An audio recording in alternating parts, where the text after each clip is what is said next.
The Nile, the world's longest river. A 7,000-kilometer lifeline for almost 400 million people. Flowing north, the Nile runs through 10 countries, from the highlands in the heart of Africa to the shores of the Mediterranean Sea. A source of sustenance, but also one of tension, even potential conflict. The Nile is the key to a geopolitical rivalry in the region. At its heart is Egypt, where suspicions about former enemies and tensions with an age-old civilization reveal deep-seated fears about water scarcity and losing control of the River Nile.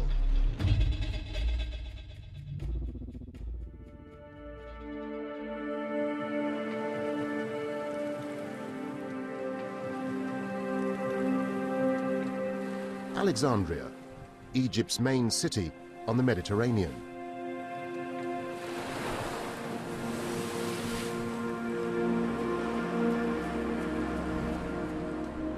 Here, in March 1903, the founder of political Zionism disembarked on a special mission. Theodor Herzl's goal was to secure a homeland for the Jews. 1 year earlier, he had petitioned for such a homeland to be allowed in Palestine, then part of the Ottoman Empire. The request was rejected by Sultan Abdul Hamid II.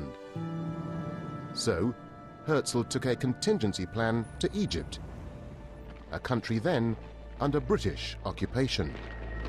Some British officials floated the idea, and Herzl even initially toyed with the idea of accepting a small temporary Jewish entity, Zionist entity, in northern Sinai around El Arish.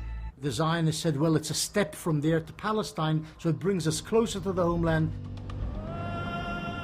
The plan involved a first phase settlement in the Sinai of some 20,000 Jewish immigrants, to be followed by successive numbers to total 100,000. There was plenty of space in the Sinai desert, but the area lacked one basic element of life: water. Herzl, however, proposed a remarkable solution: to divert some of the Nile waters to the desert region. This settlement was going to need water. Herzl's plan was for the water to be carried from a branch of the Nile via 8 pipelines under the Suez Canal. The water would then travel over 150 kilometers to the settlement. The British High Commissioner in Egypt, Lord Cromer, rejected Herzl's proposal. Egypt, at that time, was the main source of cotton for the British textile industry. Irrigation engineers warned that diverting the Nile waters would damage Egypt's cotton production and therefore affect British economic interests. The idea for a Jewish homeland in the Sinai was never implemented. But over 70 years later, plans to divert the Nile waters re-emerged. In November 1977, Egyptian President Anwar Sadat arrived at Tel Aviv's Ben Gurion airport.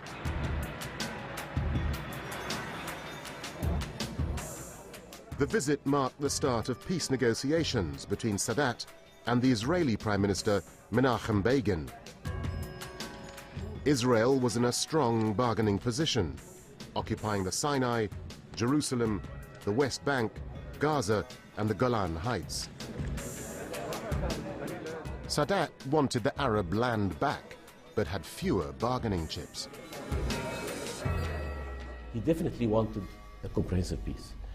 But I think two things affected the result. Begin followed a very devious policy, procrastinating, time. And Prince Sadat was under pressure. In the ongoing negotiations, Sadat, aware of Israel's water needs, knew he held at least one strong card, the River Nile. In December 1979, the Egyptian magazine October, known to be a mouthpiece for Sadat, published a sensational report. The headline on the front page read, "The Nile to reach Jerusalem." The article reported that Sadat had ordered blueprints prepared for the construction of a canal to carry the Nile waters to Israel in exchange for a comprehensive peace agreement in the Middle East.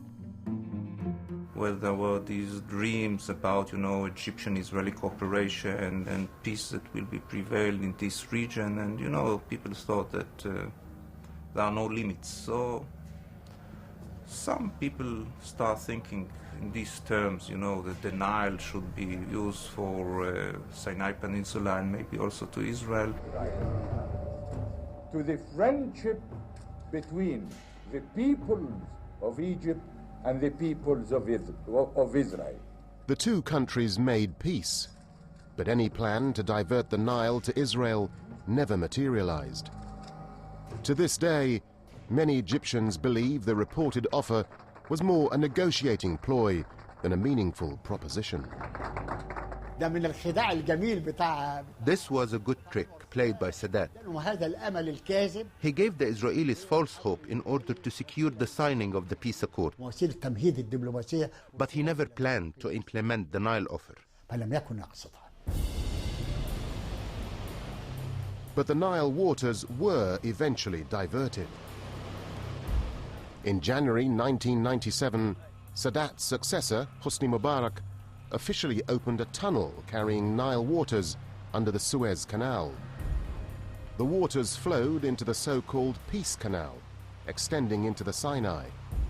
Some Egyptians suspected Israel might be the ultimate destination of the canal.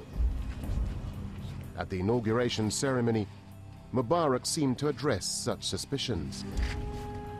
ده مشروع مصري والمية دوبك على قدنا ما بنديش حد مية. لو حد عاوز يدينا مية ما عندهم معلش أهلا وسهلا. Today, the Peace Canal runs 80 kilometers eastwards into Sinai.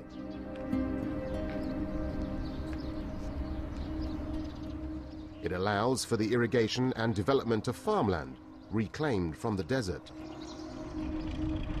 The idea of diverting the Nile to the Sinai, first proposed by Theodor Herzl, is now a reality.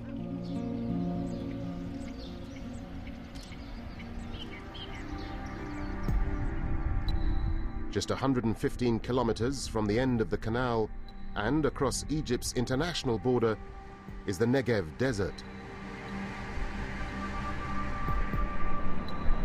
Forming over half of Israel's total land area, the Negev is a land thirsty for water.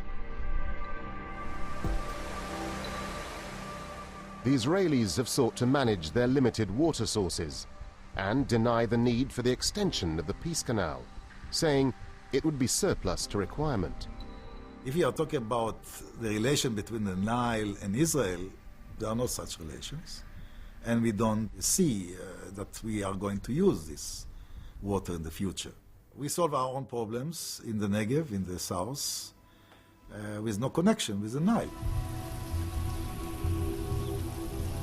Faced with a water shortage and keen to reclaim the desert, Israel has needed to find innovative solutions. Israel is the world leader in efficient water use in agriculture, more crop per drop, using the drip irrigation, other technologies and techniques, and the technologies that are here are being utilized elsewhere, India, China, South America, Africa, wherever you go, you will find Israeli technology basically used in agriculture.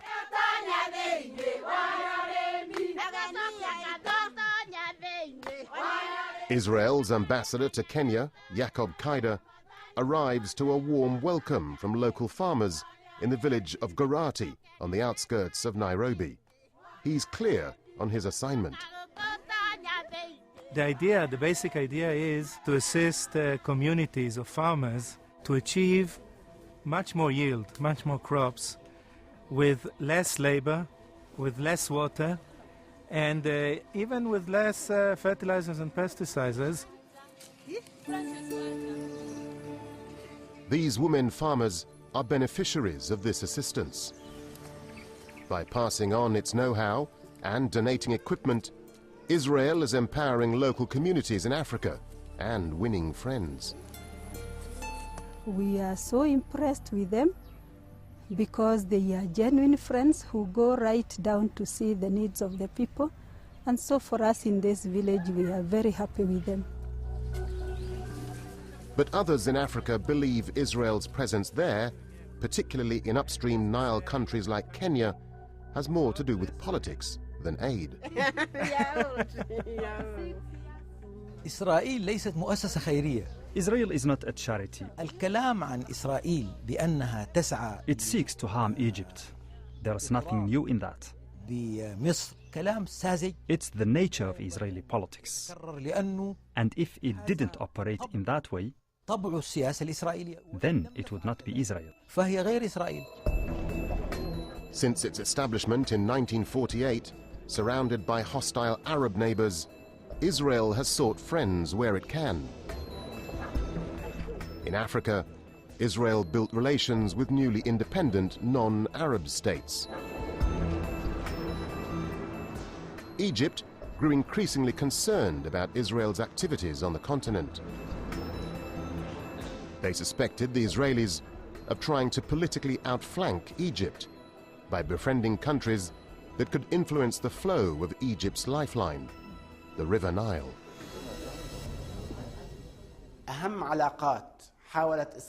Historically, the most important relationships Israel built on the African continent were with Uganda, Ethiopia, and Kenya.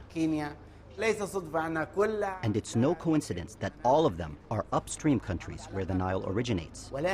They did build relationships with other countries, but the River Nile was the major factor behind the formation of Israeli policy and strategy. President Nasser of the United Arab Republic arrives in style by yacht for the summit meeting in Morocco of neutralist African leaders. But Israel faced tough competition for friends in Africa. Egyptian President Jamal Abdel Nasser was also building allies of his own in the region. His struggle for independence and non-alignment resonated with many Africans. In 1963, Egypt became one of the founding member states of the Organization of African Unity.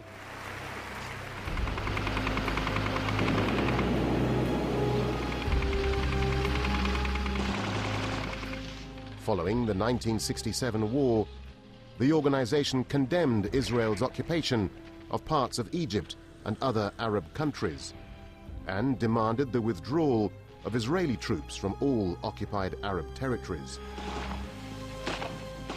The African view of Israel as a small, struggling country that posed no threat began to change.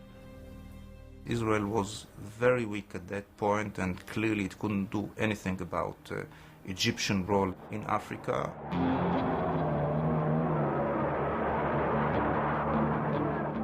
Shortly after the Arab-Israeli War in October 1973, the majority of African countries severed relations with Israel. Nasser's successor, Anwar Sadat, failed to capitalize on Africa's strategic shift away from Israel. Sadat didn't want to just follow in Nasser's footsteps, he wanted to blaze his own trail. He chose to focus on building relations with the West and securing peace with Israel. He turned his back on the Pan-African policies Nasser had pursued. Egypt once played a commanding role in Africa, but in the 1970s, Egypt neglected this role. This resulted in the withdrawal of Egypt's presence in Africa. Countries there started to think Egypt had abandoned them. Hosni Mubarak followed a similar strategy to his predecessor. In 1995, an event took place that would set the seal on Mubarak turning away from Africa.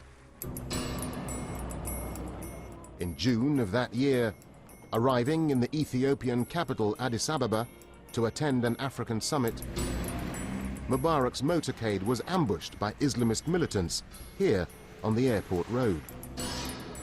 Mubarak's bulletproof car saved his life. His bodyguards shot dead the gunman.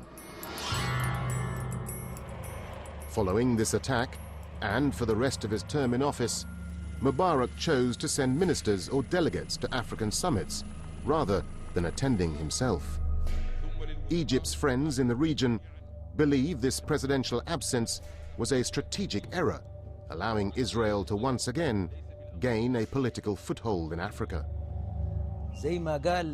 As a poet once said, "Gentlemen, our enemies did not break through our borders. Instead, they crawled like ants through our weaknesses."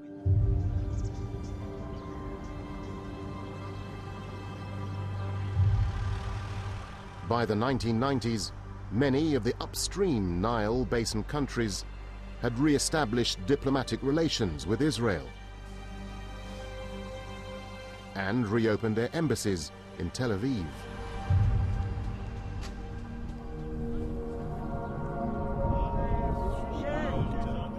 Today, Israel is building on these relations. Here, on the outskirts of Tel Aviv, these trainees from Africa are learning innovative agricultural techniques to take back to their countries. Training is sponsored by the Center for International Cooperation, known as Mashav, part of Israel's foreign ministry. But we are focusing, and most of our work is really in Africa, probably about 40% of our resources, and mostly is towards food security, agriculture and water-related issues.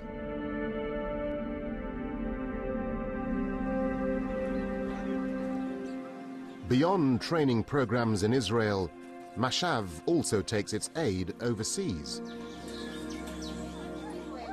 Back in the Kenyan village of Garati, women farmers grow fresh produce in a greenhouse donated by Mashav.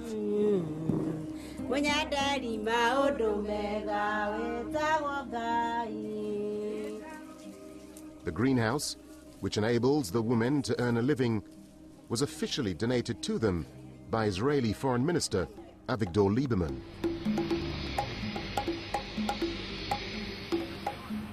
Lieberman arrived in Africa in September 2009. At the head of a large entourage, he visited 5 African states, including 3 of the upstream Nile Basin countries, Kenya, Uganda, and Ethiopia. The minister came with a big economic delegation, representatives of more than 20 of the biggest Israeli companies. We had business seminars with them, business meetings, and we see a very, very big follow-up in terms of business deals and opportunities for investments. Lieberman was the first Israeli foreign minister to go on an African tour since the 1960s. Thank you for coming. The sight of Lieberman making friends and doing deals in the Nile upstream countries aroused concern in Egypt. Egyptians were once again worried the Israelis were meddling in their backyard, in a region holding the source of the Nile. The African countries Lieberman visited dismissed Egyptian suspicions, stating the visit was strictly business. We look to Africa to help. Israel is not dictating the will of Ethiopian government. Foreign minister has paid a visit. He came here not to ask Ethiopian government to reduce the water Nile to Egypt. Simply, this is a government-to-government business, nothing else. But Egyptian fears were not so easily appeased. Lieberman's visit coincided with a particularly tense point in Egypt's talks with the other Nile Basin countries to reach a new agreement over managing the Nile waters. Egyptians suspected Israel was behind the renewed pressure Egypt faced to make concessions.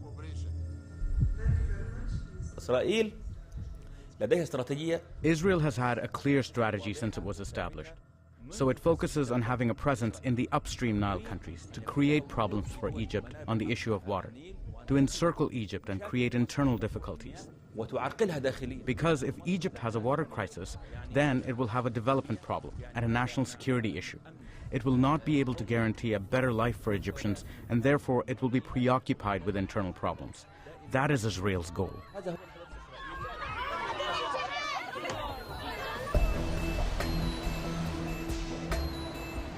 For their part, Israelis reject such notions that they are plotting with African states to outmaneuver Egypt. I think this is another one of those Arab conspiracy theories, which unfortunately there are so many of them going around. Sometimes, I can't stop myself laughing from what I read in Arab internet sites about all kind of conspiracies which describe us, the Israelis, as demons and people who come up with scenarios that the craziest screenwriters in Hollywood couldn't even think about.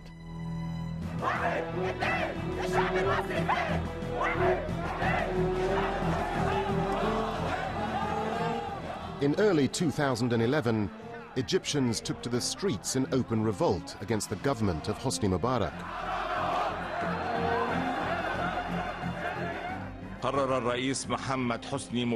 On February the 11th, Egypt's vice president announced Mubarak's resignation from power, ending 30 years of rule.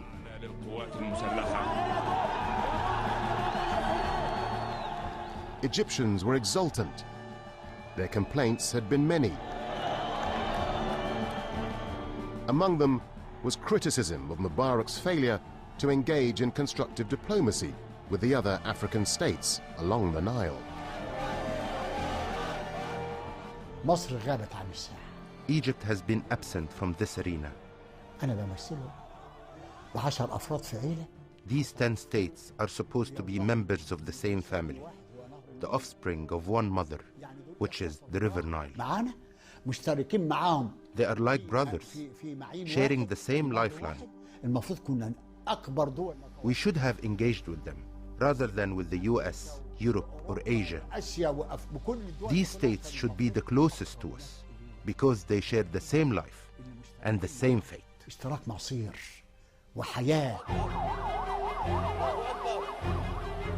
Significantly, the first foreign trip of Egypt's new prime minister after the 2011 revolution was to Sudan.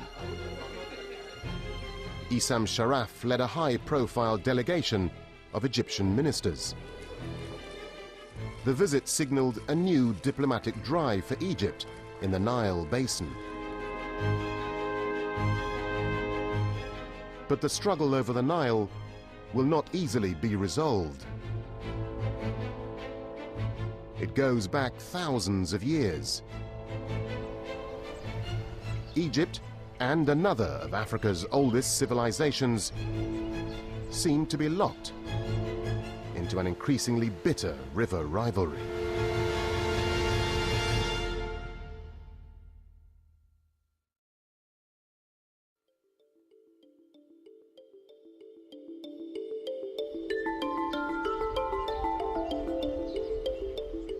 Ethiopia. The Blue Nile flows on its long journey towards Sudan and Egypt. The Ethiopians call the Blue Nile the Abai, a word carrying a sense of reverence and adoration. The name of Abai is big, father. It's a fatherly, the resource that provides, that is very heavy, very respected, revered from Ethiopian side.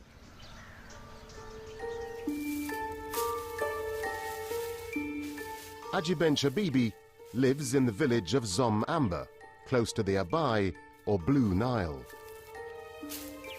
With a family of 9 to support, Ajibench collects firewood, the sole source of energy. We don't have electricity. My hair has turned from black to grey living in this land. We just burn this wood and some kerosene for light during the night.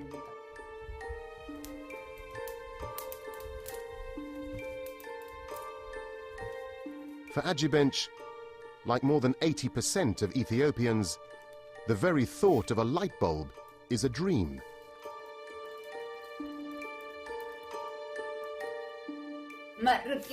I will celebrate. I don't know when I'm meant to die. But for so long I've been burning wood, and if I get light with just a click, I will die a happy person.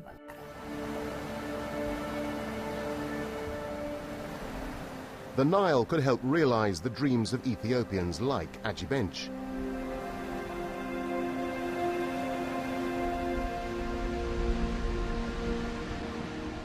Harnessing the fast-flowing river, descending from the Ethiopian highlands, would generate electricity, reducing the country's chronic power shortage.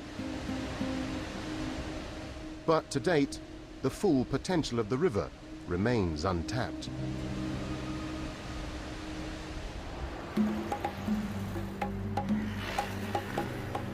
Decades of civil unrest and war have hindered Ethiopia's ability to develop. Instead, it remains one of the world's poorest countries. Meles Zenawi assumed power in 1991. He champions himself as the builder of a new Ethiopia.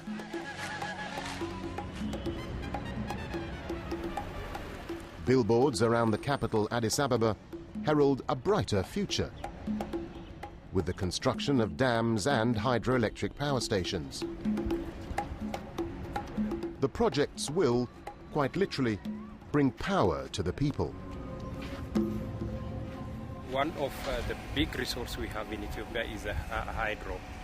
So the government has an intention to develop up to 10,000 megawatts within the coming 5 years. Beneath these hills is the Tana Beles hydro power station.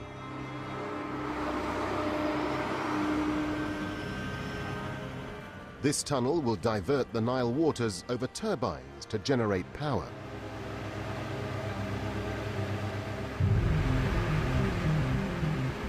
The station will eventually produce over 400 megawatts of electricity annually, reducing Ethiopia's power deficit by 30%. The water exits from tunnels to continue on its way downstream. No water is taken out of the river, a point the Ethiopians are particularly keen to stress. So now what we are doing here is we are diverting that water. So we are not changing anything of any operation of the lake or the river. The Tana Beles station does not affect the Nile's discharge. This is the crucial factor. Egyptians say they would regard any attempt to reduce the Nile flow to their country as a hostile act. So, Ethiopia treads a fine line between exploiting the Nile for its own development while not incurring the wrath of its downstream Nile neighbors. We are here to develop dams not to reduce or not to damage their needs. We are going to utilize for our economic development as well, because Ethiopia is a poor country, now trying to come out from that poverty by utilizing its resources. Nile is one of our resources. Despite Ethiopian assurances, Egypt is concerned about any reduction in its sole source of water. A 1929 agreement between Egypt and Britain, the colonial power at the time, gave Egypt a veto power on any project upstream that would affect or decrease the amount of water reaching Egypt. Egyptians are keen to ensure this agreement is upheld. مصر بحاجة Egypt needs to manage the river's discharge. The agreement states there must be prior notification. This must be adhered to. According to international laws governing the use of rivers running through many countries, upstream states can use the waters on the condition they don't harm the downstream countries. You are obliged to notify me, to notify Egypt, so my interests are not harmed. You can satisfy your interests, but just don't harm mine. But Egyptian interests were challenged. Your Excellencies, here with me is the agreement on the Nile River Basin Cooperative Framework. In May 2010, at a meeting of Nile Basin countries in the Ugandan city of Entebbe, 6 upstream states, including Ethiopia, signed a new Nile agreement.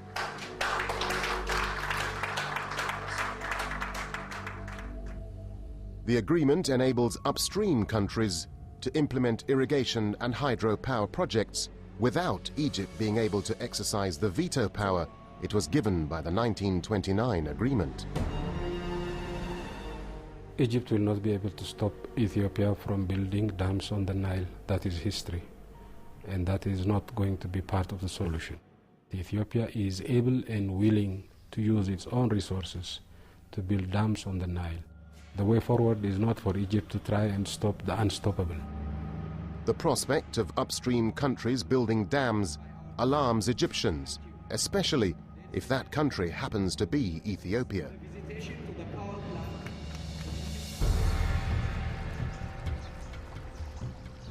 Only 15% of the Nile waters reaching Egypt originate in the Great Lakes region. Yet, 85% come from the Ethiopian highlands, from 3 main tributaries, the Sabat, Blue Nile, and the Atbara. Any dam built in Ethiopia would pose a serious threat to Egypt's water supply. The likelihood of such a scenario is creating tension between the 2 countries.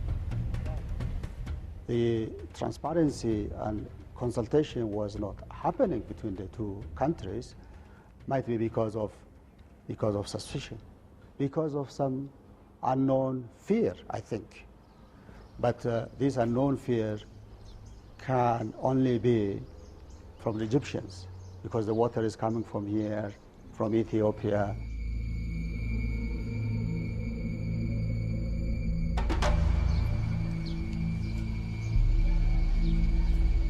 Such antagonism is exacerbated by a long history of rivalry. Egypt, the land of the pyramids and the ancient civilization of the pharaohs. Ethiopia, a land described as the birthplace of mankind, and the domain of great emperors who ruled a country for centuries. Acrimony between these 2 civilizations has always been centered on the Nile. The rivalry dates back some 3,000 years to the times of Ethiopian Emperor Menelik I. Emperor Menelik I of Ethiopia used to threaten Egypt, saying that he would divert the course of the Nile to the Red Sea, away from the Mediterranean. These threats were made, and all the rulers of Egypt, from the time of the pharaohs, used to send gifts and gold to the emperor to stop him from diverting the Nile.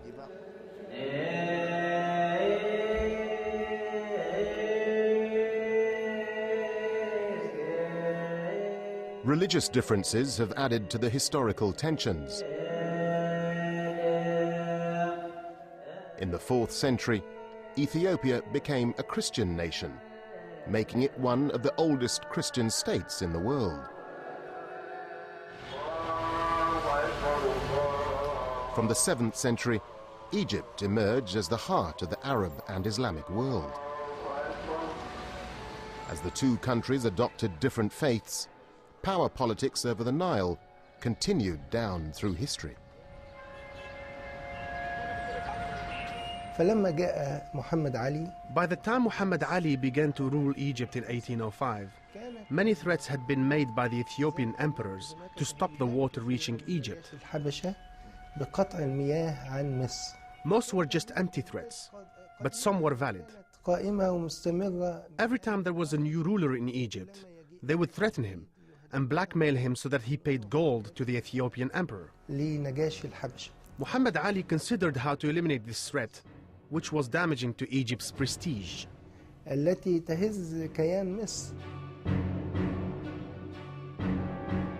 Muhammad Ali's response was to expand Egypt's borders southwards to command the headwaters of the Nile. In 1820, he conquered the territories, today known as Sudan. For the first time, Egyptians and Ethiopians were now face to face across a common border. In the 1870s, Muhammad Ali's grandson, Khedive Ismail, continued his grandfather's expansionist policy, seeking to increase the size of his realm over the course of the Nile. Khedive Ismail tried to conquer Ethiopia. He dispatched a large army. He thought it would be an easy mission, but he failed. The Egyptian army was crushed in 1876 and had to retreat. The rivalry between Egypt and Ethiopia continued into the next century. By the 1950s, it had taken on a more personal dimension. Despite the smiles and handshakes, the two countries were led by two larger-than-life leaders with two differing political visions. Egypt's president, Jamal Abdel Nasser, was a revolutionary ideologue of anti-imperialism. Ethiopian Emperor Haile Selassie was a monarch embodying imperial governance. Both men saw themselves as Africa's primary leader.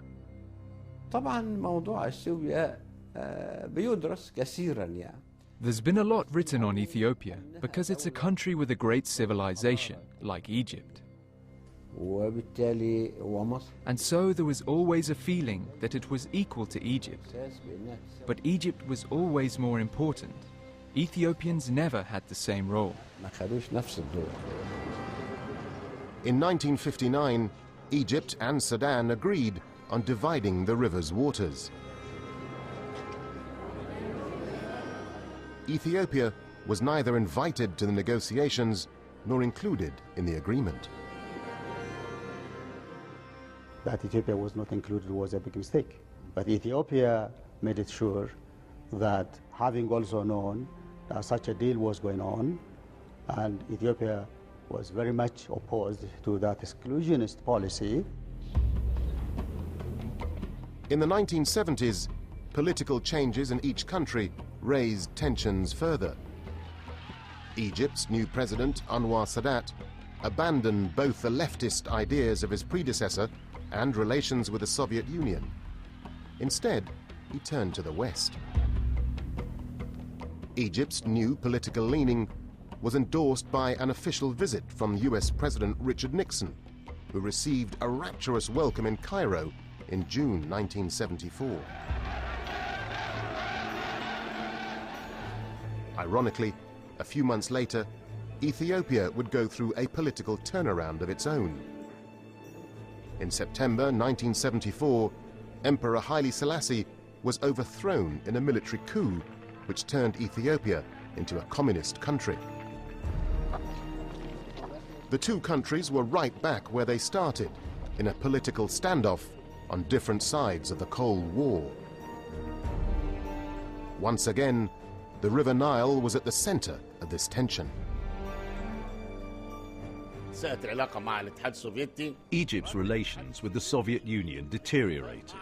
The Soviets, in coordination with Ethiopia, responded by planning to build dams in the Ethiopian highlands to stop or decrease the Nile water flowing to Egypt.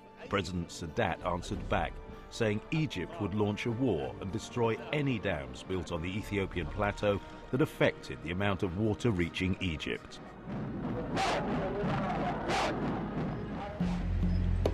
Today, the Ethiopians continue, for the time being, to tread the fine line between developing their country and deferring to Egyptian concerns.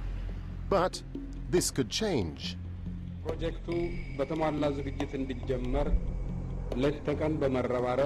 In April 2011, Ethiopian Prime Minister Meles Zenawi announced plans for a new project on the Blue Nile. Called the Grand Millennium Dam, it is forecast to produce over 5,000 megawatts of electricity per year. It will be the largest hydropower station in Africa and will solve Ethiopia's chronic power shortage. Ethiopia is aware of Egyptian concerns. The Ethiopian people and the government is not enemy of Egypt and Egypt's people. So what we are demanding is really to see on equitable basis, as the Egyptian government and the politicians are caring for their people and their lives, they have to care also for Ethiopia, as we are already caring for them also.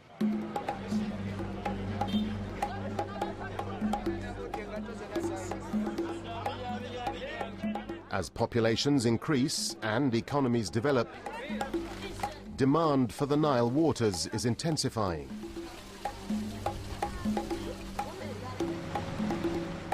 The Nile may be the world's longest river, but it carries a relatively small amount of water compared to other rivers around the world. The Nile's annual discharge totals 84 billion cubic meters. This is insufficient for any of the Nile Basin countries. As for Egypt, it's simply not enough. Egypt's need for water is growing greater day by day. The scarcity of water in the Nile Basin is creating fear, suspicion, and tension. Such sentiments are exacerbated by the uncertainties of Mother Nature. The Nile is formed from rainfall at its points of origin in the Ethiopian highlands and the Great Lakes region. The gift of nature is proving increasingly erratic. Right now, with the climate change, the weather forecast is unpredictable. Even the so-called rains which we used to have in plenty, it is now no longer regular, it's no longer predictable. Well, I'd say that with higher temperatures, you obviously have the potential, warmer air holds more moisture, you have the potential for bigger downpours. So if that does prove to be the case, then further flooding will be an issue. But there is only a limited amount of water out there in the atmosphere, so flooding in one area will inevitably lead to drought in another. Averting such catastrophe will require cool heads, calm words, and regional collaboration. Following the revolution in Egypt in early 2011, Egyptian diplomacy was refocused on the region. We need to cooperate, and they need to cooperate. We want to continue in a mood of consensus, not conflict. Because all the Nile Basin countries are here to stay. No one is going anywhere. There is no basis for fear against each other. There is no reason to fight. And there is no reason that one country monopolizes the water resources, whether in the upstream or downstream.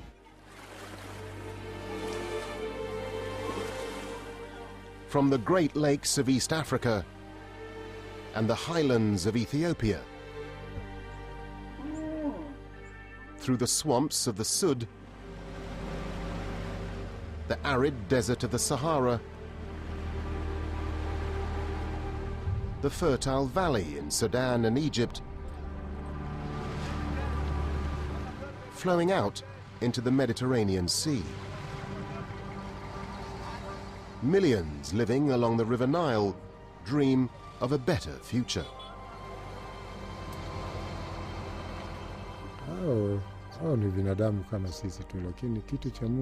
It is a natural resource. It is a gift from God,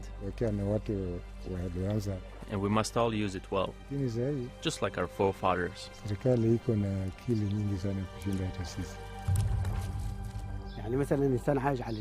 No one living beside the Nile can ever stray from it. If he does, he will feel lost.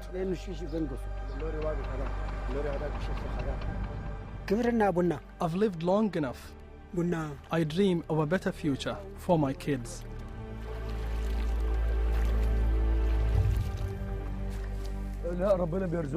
God is sustaining us.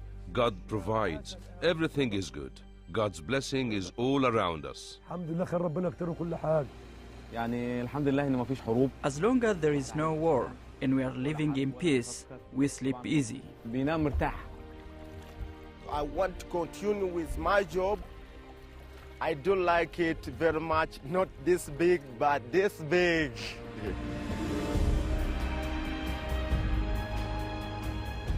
The River Nile unites worlds of mountains, jungle, marsh, and desert.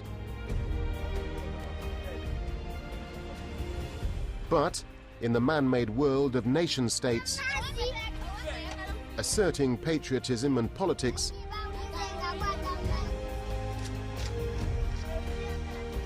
the river has become a source of discord. The Nile Basin countries face a stark choice.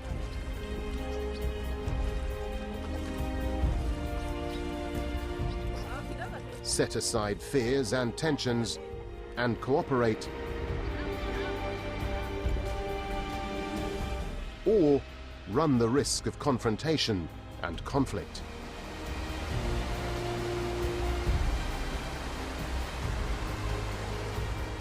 The Nile will endure, but a continuing struggle over its waters can only spell ruin for all those who live on the banks of this great river.